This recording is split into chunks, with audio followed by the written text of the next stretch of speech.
Bismillahirrahmanirrahim. Assalamualaikum warahmatullahi wabarakatuh. Perkenalkan, nama saya Habibillah. Saya dari kelas 3 BPAC dengan NIM 2241104031104. Di sini saya akan membuat video untuk memenuhi tugas UAS dari matkul SKIL. Dan di sini saya akan menjelaskan materi tentang sejarah Islam di Banyumas. Untuk mempersingkat waktu, langsung aja ya. Pembahasan mengenai Banyumas sebelum Islam tidak bisa dipisahkan dari sejarah dua kerajaan besar yang menguasai bumi Jawa, yaitu Kerajaan Majapahit Jawa Timur dan Pajajaran Jawa Barat. Alur Majapahit yang kemudian membentuk Banyumas bisa ditelusuri pada sejarah berdirinya Kadipaten Wirasaba I abad 15. Sementara jalur kerajaan Pajajaran dapat ditemukan pada sejarah berdirinya Kadipaten Pasir Luhur abad 14 sampai 15. Setelah kedua kerajaan besar tersebut, kerajaan-kerajaan di Jawa Tengah bagian timur ada Demak, Pajang, dan Mataram mengambil alih wilayah Banyumas dengan membangun Kadipaten Wirasaba II dan Kadipaten Banyumas abad 16 sampai 19. Dengan demikian, Banyumas sebenarnya hanyalah merupakan kota kabupaten yang merupakan bagian dari baik Kerajaan Majapahit, Pajajaran maupun kerajaan-kerajaan di Jawa Tengah bagian timur. Dalam Ababad Wirasaba diceritakan mengenai asal-usul Jaka, Katuhu, dan Raden Paguwon, atau bisa disebut dengan Adipati Wirahudaya, yang saat itu menjadi Adipati I di Kadipaten Wirasaba I abad ke-15. Pada saat itu, wilayah Kadipaten Wirasaba I merupakan bagian dari wilayah Kerajaan Majapahit II. Tepatnya pada masa pemerintahan Prabu Kertabumi Brawijaya V. Kadipaten Wirasaba I di bawah pimpinan Adipati Wirahudaya adalah kadipaten yang tentram dan makmur. Bahkan pada masa kepemimpinan Adipati Anom Wirautama Adipati II, wilayah Kadipaten Wirasaba I mencapai dari Gunung Sindoro sampai Gunung Sumbing, luas wilayahnya. Sementara dalam Babat Pasir Luhur, Napaktilas Banyumas bisa dilacak pada zaman Kerajaan Pakuan, Parahyangan di Jawa Barat bagian timur. Tepat pada masa kepemimpinan Sri Prabu Langawesi Dewa Niskala dan putranya Sri Prabu Lingawastu Ratu Purana Jaya Dewata. Dari Sri Prabu Lingawastu inilah lahir 4 putra yang salah satu dari keempatnya menjadi bagian dari cerita Pasir Luhur. Keempat putra tersebut adalah yaitu untuk anak pertama yang bernama Raden Harya Banyak Catra. Anak kedua Raden Harya Banyak Blabur. Untuk anak ketiga ada Raden Harya Banyak Ngampar, dan untuk anak yang keempat ada Dewi Rena Pamekas. Dari keempat putra Sri Prabu Lingawastu, sosok Raden Harya Banyak Catra Lutung Kasarung atau Kamandaka menjadi identitas penting sebagai alat penghubung silsilah Kadipaten Pasir Luhur wilayah Barat Purwokerto dengan Kerajaan Pajajaran. Kekuasaan Pajajaran atas Kadipaten Pasir Luhur hanya sampai pada keturunan keempat Prabu Lingawastu melalui jalur Harya Banyak Catra, yaitu Adipati Banyak Catra, Kamandaka, Adipati Banyak Wirata, Adipati Banyak Rama, dan Adipati Banyak Kasumba. Meskipun setelah Adipati Banyak Kasumba, Pasir Luhur masih dipimpin oleh keturunan Banyak Cakra, yaitu Adipati Banyak Belanak dan Banyak Tole. Namun Pajajaran tidak lagi menjadi penguasa atas Pasir Luhur, melainkan Kerajaan Demak Islam. Berdasarkan Van der Molen, sejarah Banyumas sebenarnya bisa dikaitkan dengan Berdasarkan tulisan Van der Meulen, sejarah Banyumas sebenarnya bisa dikaitkan dengan cerita sejarah Kerajaan Galuh Purba sekitar tahun 78 Masehi. yang didirikan oleh para pendatang dari tanah Kutai melalui pantai Cirebon dan menetap di pedalaman Gunung Slamet, Gunung Cermek, dan lembah Sungai Serayu. Van der Molen memperkirakan bahwa nama kerajaan Galuh Purba adalah Galuh Sindaula, Bojong Galuh, dan beribu kota di daerah Madang Gili.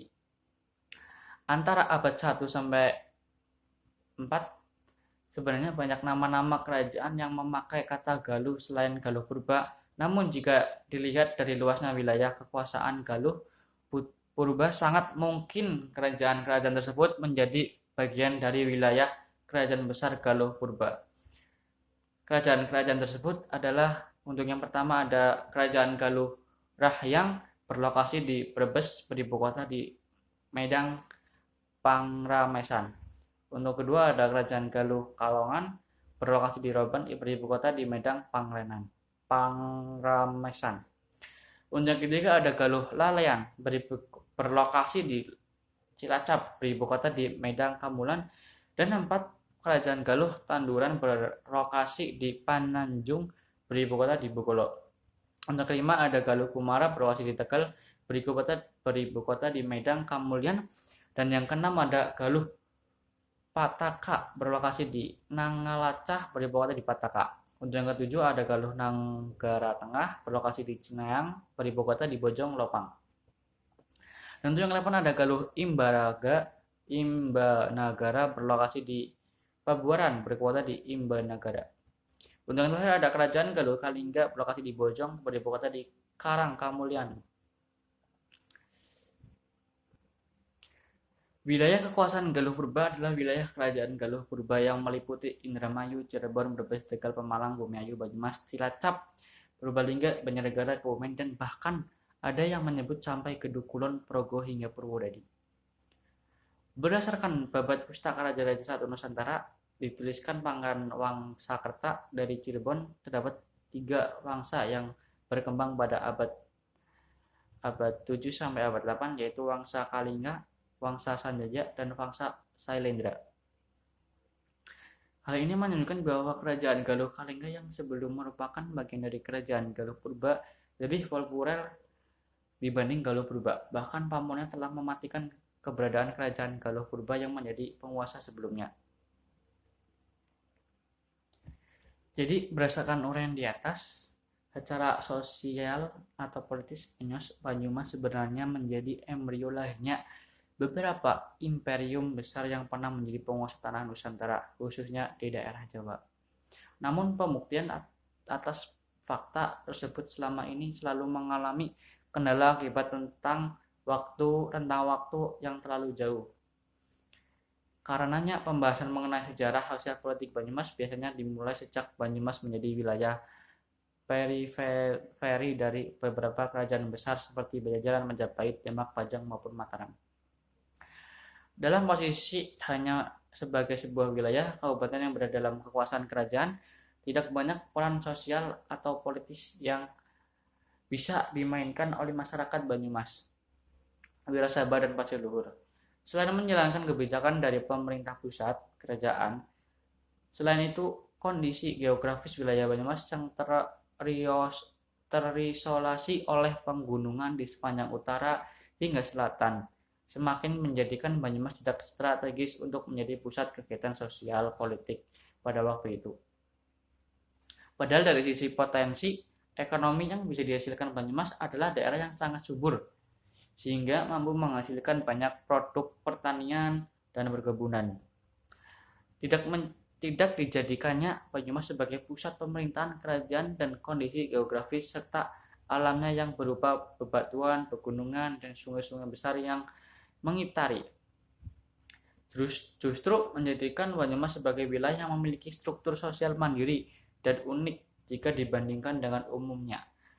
Struktur sosial di daerah lain, bahkan di Jawa, jika di daerah lain struktur sosial cenderung terpengaruh bahkan terhegemoni oleh struktur sosial pemerintah kerajaan keraton.